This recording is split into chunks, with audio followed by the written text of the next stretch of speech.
वैसे तो डॉल्स बच्चों के लिए सबसे पसंदीदा खिलौनों में शामिल है, लेकिन जब बात भूत प्रेतों की आ जाए तो यही डॉल्स आपको सबसे ज़्यादा डरावनी महसूस होंगी।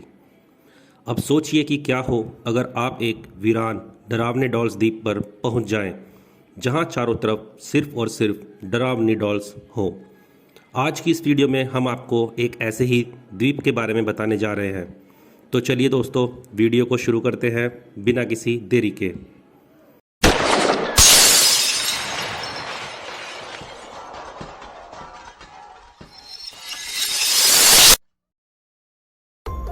उत्तरी अमेरिका में स्थित मैक्सिको सिटी से 17 मील दूर साउथ में चोमिलियो कनाल्स में एक छोटा सा आइलैंड है जिसका नाम ला इस्ला डे ला मुनकास है, लेकिन अब यह डॉल्स आइलैंड के नाम से जाना जाता है।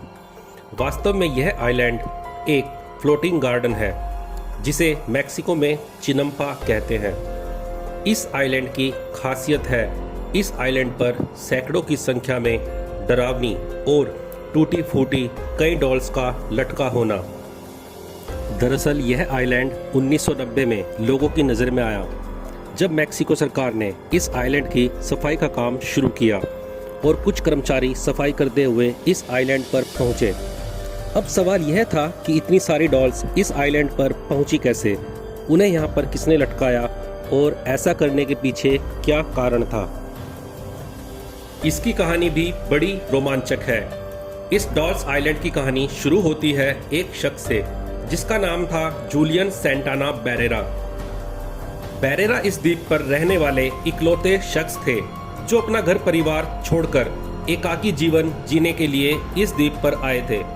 उनके इस आइलैंड पर आने के कुछ ही समय बाद इस आइलैंड के किनारे पर एक बच्ची की डूबने से मौत हो जाती है, जो कि वहां पर अपने परिवार के साथ घूमने के लिए आई थी। उसकी मृत्यु के कुछ दिन बाद बैरेरा को उसी जगह पर पानी में तैरती हुई एक डॉल मिलती है जहां पर उस बच्ची की मौत हुई थी।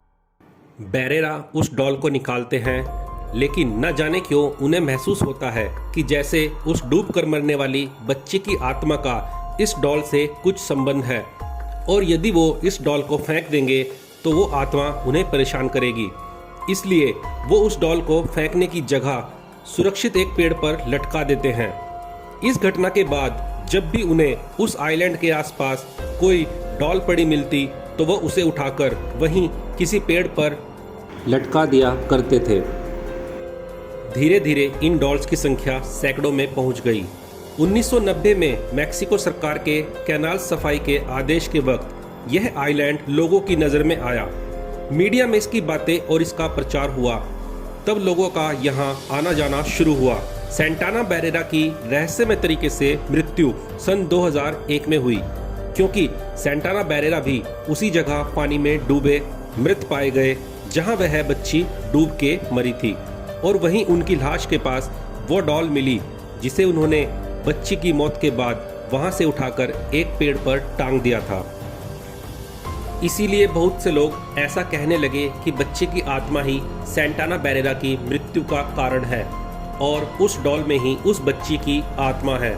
सेंटाना बैरेरा की मृत्यु के बाद जब भी कोई इस आइलैंड पर आता तो वह उस बच्ची की आत्मा की शांति के लिए डॉल को लाकर यहाँ किसी पेड़ से टांग देता, ताकि वो बच्चे की आत्मा उन्हें परेशान न करे और उसकी लाई हुई डॉल्स के साथ वह खेल सके, जिससे उस बच्चे की आत्मा को शांति मिल सके। अब डॉल्स आइलैंड एक टूरिस्ट डेस्टिनेशन बन चुका है।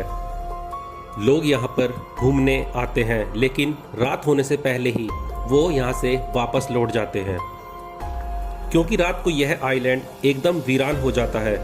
यहाँ घूमने आए लोगों का कहना है कि रात को यह सब डॉल्स आपस में बातें करती हैं और उस बच्चे की आत्मा के साथ खेलती हैं। रात को इस आइलैंड पर सिर्फ इन डॉल्स का ही राज रहता है। बहुत से स्थानीय लोगों का कहना है कि यहाँ पर डॉल्स अपने हाथ और सिर को हिलाती है और अपनी आंखें भी खोलती है। कुछ चश्मदीदों का दावा है कि उन्होंने डॉल्स को एक दूसरे से बात करते हुए सुना है, जबकि द्वीप के पास नाव पर सवार कुछ अन्य लोगों का कहना था कि डॉल्स ने उन्हें द्वीप पर आने का इशारा किया। बेशक इन लोगों के बयान अतिशयोक्ति कर रहे हैं कि द्वीप किसी भी तरह से आधिपत्य में नहीं है, लेकिन यह इस्ला डे लॉस मुनेकास एक खतरनाक जगह है और यह आकस्मिक आगंतुक को चिन्हित करती रही है। दोस्तों, इस द्वीप और यहाँ पर स्थित डॉल्स के बारे में आपका क्या विचार है, हमें कमेंट बॉक्स में बताएं। वीडियो पसंद आई हो तो लाइक और शेयर कीजिए और हमारे चैनल को सब्सक्राइब कर बेल नोटिफिकेशन को ऑन कर लीजिए, जिससे हमारी आने वाली वीडियो का अपडेट आपको मिलता रहे। तो चलिए दोस्तों, मिलते हैं किसी अगली वीडियो में।